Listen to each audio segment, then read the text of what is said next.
Esta es la primera video reseña del canal y voy a hablarles acerca de uno de mis libros favoritos.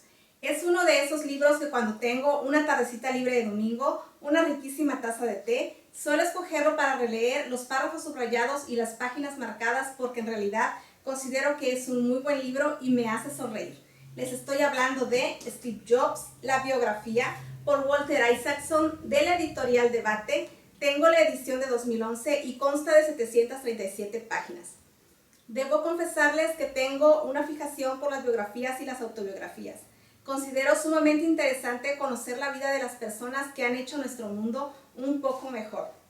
Sin embargo, he observado una tendencia de los biógrafos a sublimar a los biografiados, como que van maquillando los rasgos indeseables de carácter, concentrándose en los aciertos y virtudes.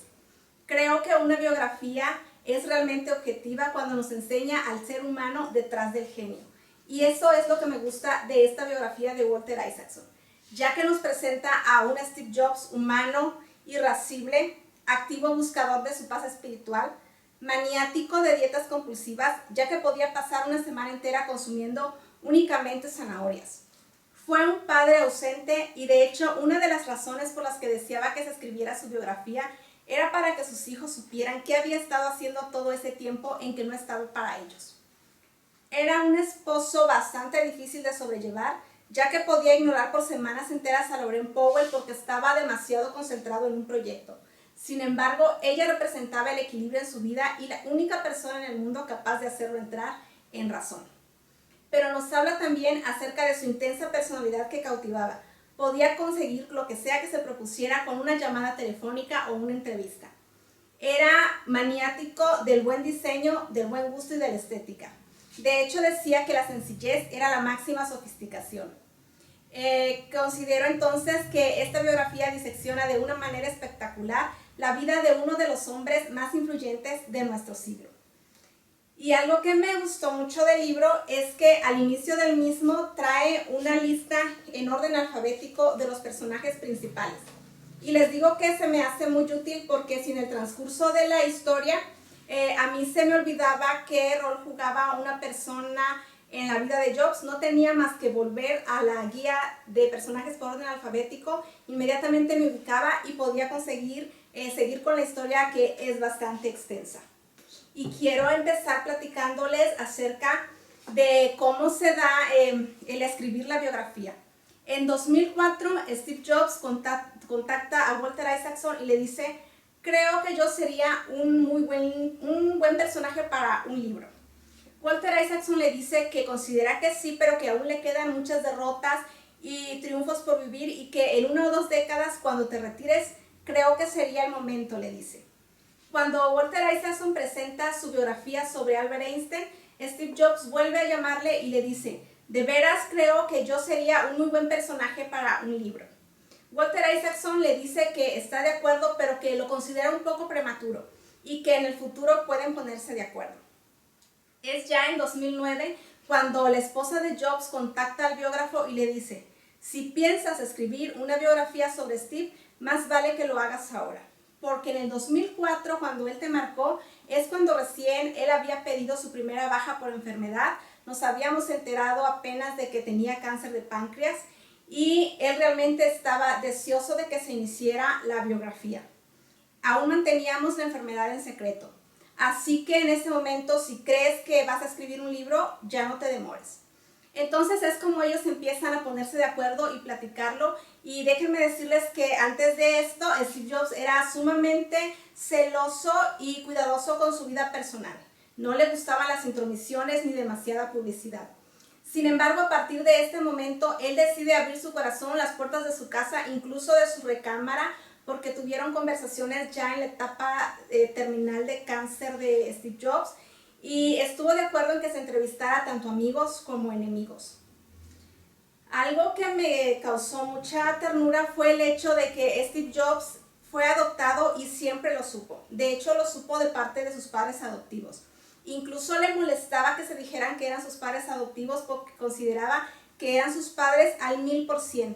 Los amaba entrañablemente, llevaba con orgullo el apellido Jobs y decía que sus padres biológicos habían sido únicamente el banco de óvulos y esperma. Sin embargo, ya en la edad adulta consigue contratar un investigador privado para dar con sus padres biológicos. Sin embargo, no buscó contacto con su madre biológica hasta después de la muerte de su madre y únicamente después de comentarlo con su padre. Cuando conoce a su madre biológica, se entera de que tiene una media hermana que se llama Mona Simpson. Y tienen gran afinidad, una amistad entrañable, son un apoyo el uno del otro en el resto de la vida de Jobs y realmente son muy unidos. Sin embargo, a su padre biológico nunca le interesó conocerlo a pesar de conocer su paradero. Otra cosa que me llamó muchísimo la atención del libro fue la concepción espiritual que Jobs tenía. Sus padres, aunque no eran practicantes devotos, consideraban que era necesario que Steve tuviera una educación espiritual y lo llevaron todos los domingos a la iglesia luterana hasta la edad de 13 años, cuando él dijo, ya no más. Ya en la edad adulta, él decía que consideraba que las religiones eran como diferentes puertas para una misma casa. El problema es que algunas veces pienso que la casa existe y otras no, decía. Ya cuando estaba en la etapa de cáncer terminal, tiene una conversación con su biógrafo y le comenta cuál era su concepción acerca de Dios, de la vida, de la muerte, de lo que nos esperaba más allá y de cuál era su sentir. Y quiero leérselas textualmente porque se me hace muy conmovedor y no quiero que se me pase en ninguna parte. Y dice de la siguiente manera: creo en Dios aproximadamente al 50%. Durante la mayor parte de mi vida he sentido que debía de haber algo más en nuestra existencia de lo que se aprecia a simple vista. Me gusta pensar que hay algo que sobrevive después de morir. Resulta extraño pensar que puedas acumular toda esta experiencia y tal vez algo de sabiduría y que simplemente desaparezca. Así que quiero creer que hay algo que sobrevive y que a lo mejor tu conciencia resiste. Pero por otra parte, añadió, quizá es nada más como un botón de encendido y apagado. Clic y ya no estás. Lo que me llama muchísimo la atención es la frase, creo en Dios aproximadamente al 50%. Y les comento esto porque hace poco vi que se estaba publicando en Facebook unas palabras que supuestamente eran de Steve Jobs, pero cuando yo vi la publicación y vi que estaba siendo muy compartida y etcétera, supe que esas palabras no eran de Steve Jobs por la referencia que yo ya tenía de la biografía autorizada de él. Y las palabras decían más o menos, Dios el Creador ha puesto el amor en el corazón de cada uno de nosotros. Entonces supe que esas palabras no podían ser de Jobs de acuerdo a su concepción espiritual, ya que cuando él era muy joven dejó todo por irse a la India y contactar con un gurú, y las prácticas de la filosofía o el budismo zen fueron una parte muy importante de su vida. De hecho, lo adoptó con la intensidad que él solía adoptar las cosas. No fue una pasión de juventud y lo practicó activamente. Así que cuando yo vi esa publicación, supe que no era real. Y creo que eso es lo que hacen los libros. Dejas de creer todo lo que te dicen, todo lo que escuchas, todo lo que ves, porque ya tienes una referencia en la cabeza y dejas de ir por la vida diciendo amén a todo. El capítulo que más me gustó del libro fue el capítulo 25 y se titula Principios de diseño. Y me gustó muchísimo porque habla acerca de cómo Steve Jobs consideraba el diseño una parte integral de la fabricación y de la producción. Desde 1997, cuando Steve Jobs se convierte por segunda vez en consejero delegado de la empresa, se enfoca especialmente en el diseño de los productos. Para él el diseño era una parte integral y tenían que trabajar en conjunto diseñadores, programadores, ingenieros y el marketing. No era algo aislado, todo era un conjunto. No era algo así como aquí está el procesador y disco duro, ahora que el departamento de diseño lo mete en una carcasa donde quepa, lo vendemos y listo. Realmente para Steve Jobs el diseño era una prioridad. Y me encanta el capítulo porque nos presenta un recorrido por el departamento de diseño de Apple.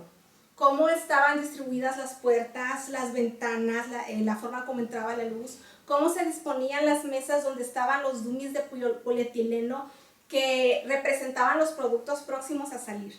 y cómo Steve Jobs se paseaba por las horas de comida entre las mesas, inspeccionando los productos y se obsesionaba incluso con qué tan redondeadas deberían ser las aristas del próximo producto que saldría a la venta.